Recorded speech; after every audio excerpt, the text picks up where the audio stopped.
আজ আমরা টাচবারের কিছু কাজ শিখব। তার আগে আমরা টাচবার সম্বন্ধে কিছু পরিচিত হই। টাচবার কি? তো বন্ধুরা, এই যে নিচে আমরা যে লাইনটা দেখতে পাচ্ছি, এমনকি লাইনের মধ্যে অনেকগুলো সফটওয়্যার আছে। তো এটা হচ্ছে আমাদের টাচবার। তো বন্ধুরা, অনেক সময় আমাদের অসাবধানতাবশত বা যে কোনো কারণে এই টাচবার উপরে চলে যায়, অনেক সময় এই যে ডাইনে চলে যায় বন্ধুরা, অনেক সময় বামে চলে যায়। তাহলে আমরা কিভাবে আনবো? তো বন্ধুরা, আপনারা খেয়াল করবেন, এই যে এখানে যে ফাঁকা জায়গা আছে, ফাঁকা জায়গাতে মাউসের বাম বাটন চেপে ধরে এই যে টান দেবেন, চলে আসবে। তো যদি আবার মনে করেন যে আপনি উপরে উঠাবেন, তাহলে ফাঁকা জায়গায় এই যে ধরে এই যে ফাঁকা জায়গা আছে ধরে টান দিবেন, উপরের দিকে চলে যাব। আবার যদি নিচে নামান, তাহলে এই যে ফাঁকা জায়গায় ডান বাটন চেপে ধরে টান দিবেন, নিচের দিকে চলে আসবে। আর এটা হওয়ার কারণ হচ্ছে বন্ধুরা, এই যে মাউসের ডান বাটন যদি ফাঁকা জায়গায় ক্লিক করেন, তাহলে এখানে লক দা টাচবার, এই যে এখানে ক্লিক করব, যেন টিক চিহ্ন আছে।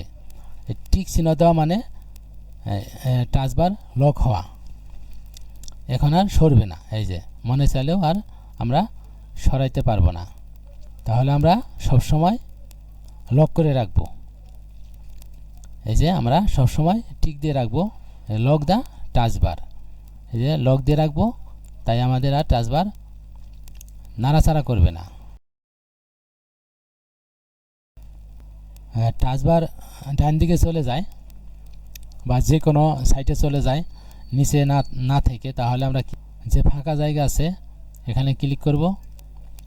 তারপর টাচবার সেটিং এখানে ক্লিক করব। তারপর স্ক্রল করে একটু নিচে আসব।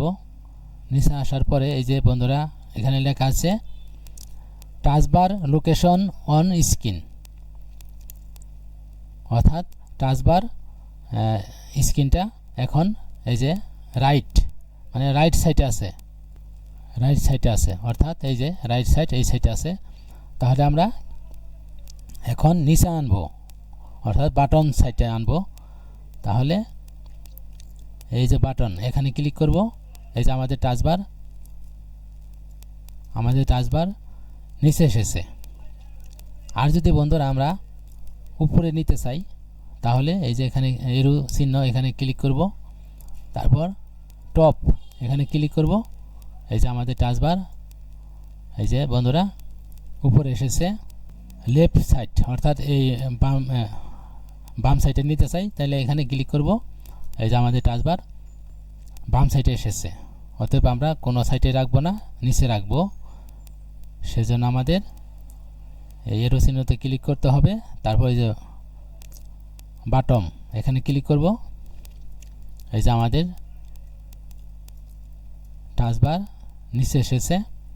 এখন আমরা কেটে দেব। তারপর এখানে এই যে ফাঁকা জায়গা এখানে ক্লিক করব। এখন লক করে দিব, লক দা টাচবার। এই যে লকে ক্লিক করব। এই যে আবার এখানে আসবো আমি। এই যে লকে টিক চিহ্ন বসেছে, অর্থাৎ আমাদের টাচবার লক হয়ে গেছে। এখন মনে চাইলেও আমরা কোনো দিকে নিতে পারবো না, উপরেও নিতে পারবো না, ডাইনেও নিতে পারবো না, এবং বাম সাইডেও নিতে পারবো না। তো আশা করি বন্ধুরা আপনারা বুঝতে পেরেছেন। তো এভাবেই বন্ধুরা আপনারা টাচবার সেটিং করতে পারবেন এবং টাচবার ব্যবহার করতে পারবেন। এখানে একটু এরো চিহ্ন আছে, এটাও একটু আমরা শিখি বন্ধুরা, এটার কাজটাও শিখি বন্ধুরা। তো এই যে এরো চিহ্ন এখানে উপরে যদি আমরা নিচে যদি ক্লিক করি, এই যে এরো চিহ্ন নিচে যদি ক্লিক করি, তাহলে আমাদের এই যে টাচবারে যে সফটওয়্যার আছে সেগুলি অনেক সফটওয়্যার দেখা যাচ্ছে না। আর যদি আমরা এরো চিহ্নর এই যে উপরে ক্লিক করি, তাহলে আমাদের সফটওয়্যার দেখা যাচ্ছে। তো এগুলি বন্ধুরা আপনারা সময় করে শিখে নেবেন, অনেক খোঁজাখুঁজি করবেন, ঘাটাঘাটি করবেন, তাহলে আপনারা শিখতে পারবেন। এগুলি যত চেষ্টা করবেন বন্ধুরা কোনটার কি কাজ নিজেরাই ততই আপনারা শিখতে পারবেন। এগুলো অনেক আরও কাজ আছে, সেগুলি সময় সাপেক্ষে আমি দেখাবো। সবাই ভালো থাকেন, সুস্থ থাকেন। ধন্যবাদ সবাইকে।